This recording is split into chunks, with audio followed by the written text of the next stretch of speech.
Hello, Ron? Yes, Hello? Jason. Hello. Hello? Hello. Hello, Rick? Yes. It's Jason Bowman calling. How are you again? I'm just fine, Jason.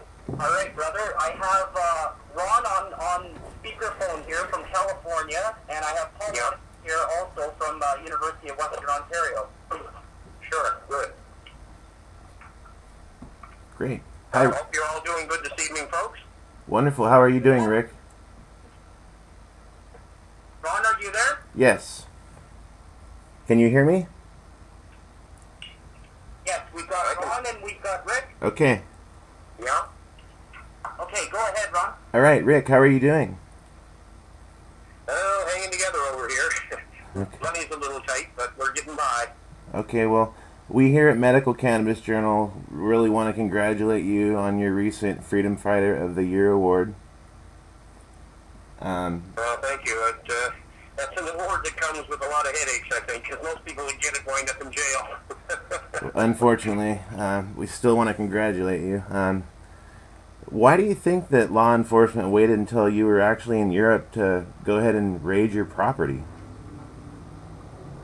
I think it was orders right from the top, because law enforcement knew. Like last summer, I was on a big radio show in the Maritimes, and I told the whole Maritimes that I was growing it. It was no secret. And actually, the RCMP were sending people to me. Right. You know, who they knew that had cancer. So there was no question that they knew. But I think what it was when I left to come to the Cannabis Cup, I think the orders probably come right straight from Ottawa. You know, to go in and raid it.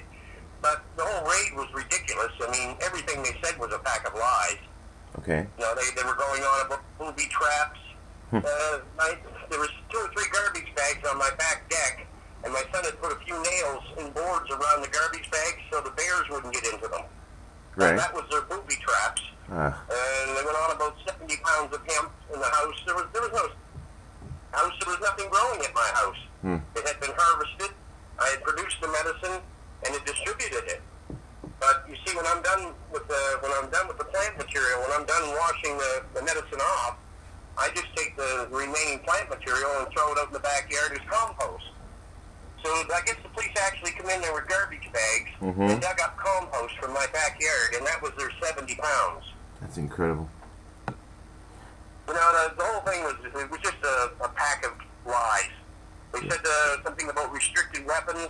The only thing I had in that house when I left was a pellet gun, which is totally legal. And my son, he had brought down his crossbow and was doing some target shooting while I was gone. But the crossbow was legal too. Okay. So there was no restricted weapons. You know, the RCMP are a bunch of crooks.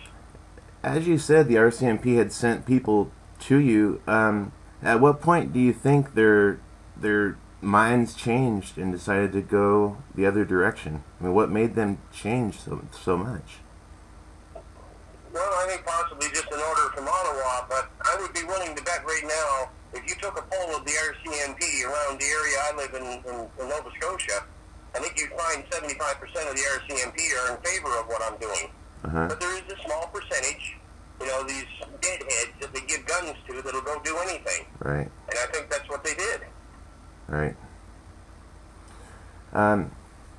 Yeah, it's a very unfortunate story. We're very sorry to hear about everything that has happened.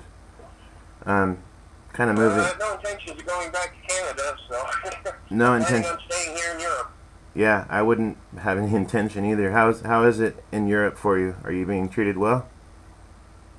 Oh yes, I'm here with friends, but Great. like I said, the money's a bit tight, you know, because I don't have nothing much to live on over here. But Right. but you know, I'm in good hands over here, so it's not bad. But as I understand it right now, I was talking to my son just the other day, and he said that he thought that I actually could come back to Canada if I want, Yeah. because what they did, I mean, they don't really have a case. You think you have a strong The only case? thing is, you know, what's the point of going back to Canada? Right. You know, it's restricted. There's no hemp research going on there at all.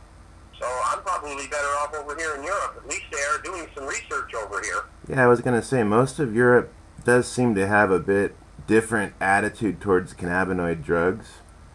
Would you, Oh, they're much more open-minded over here. while you're spending time in Europe now, are you seeing any promising companies working to make cannabinoids available to those who may need it?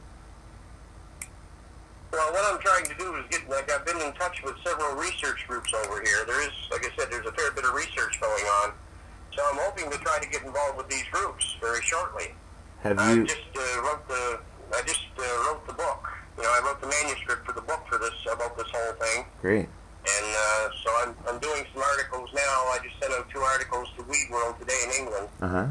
So I'm hoping I'll be able to sustain myself. Great. The damn problem with this is it's all so simple, brother. Mm-hmm. Like when I do these big internet things, and the same thing when I do these seminars, I tell people, don't believe a word I'm saying.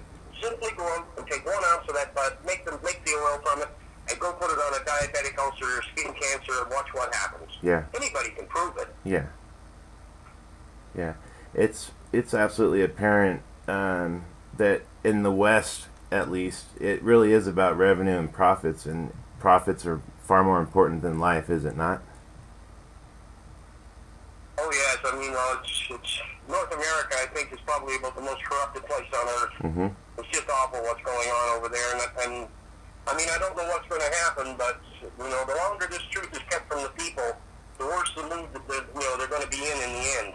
Yeah. So I don't know what's going to happen. Yeah, that's a scary thought. I just hope people don't go. Well, I just hope that I don't want to see anarchy, and I don't want to see people out there trying to seek retribution. Mm-hmm. Because the truth is, we're all guilty in this. We've all sat there and watched the governments take our rights away, and none of us had done a thing. It's true. That's true. So, a good part of the reason we're in this position is because we did nothing ourselves. That's a good point. And, the fact is, Rick, you have found the cure for cancer, and it must be incredibly frustrating to be treated this way. To be run out of your own country. It's really simple to see who's doing the right thing, It really is.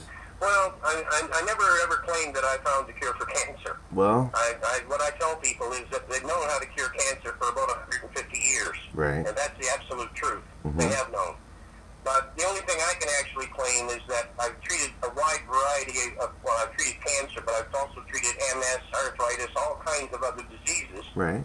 And this oil just works magic, So, the only thing I can actually say is that I'm the first one to actually go out and treat a wide variety of symptoms and report my findings openly to the public. Great, right. When did you actually first make your first batch of hemp oil? The first batch I made with them back in the early 90s. Okay. Before I was ever injured. Because back in the 80s, I used to eat a little bit of hash. Uh-huh. And I found I liked eating hash. Yeah. So I started looking into ways that you could, instead of smoking it, maybe, make your own hash and possibly make your own oil. Great. Well, I did make my own hash, and it worked out very well, but the first time I made the oil, I ruined about about 2 pounds of very, very high-grade bud. Oh. And, totally ruined it. Right. So it took me a little while to develop the simple ways of doing it, but if people just follow the instructions we've got up there, anybody can really make their own medicine. Wonderful. Can we talk a little bit about this campaign that I've heard of? I hear that you may be using TV to spread the message. Can you go into a little bit? That's what they're talking, radio and TV, well, whatever they can get out there to get the message out, because, the mainstream media, they won't cover any of this. Right.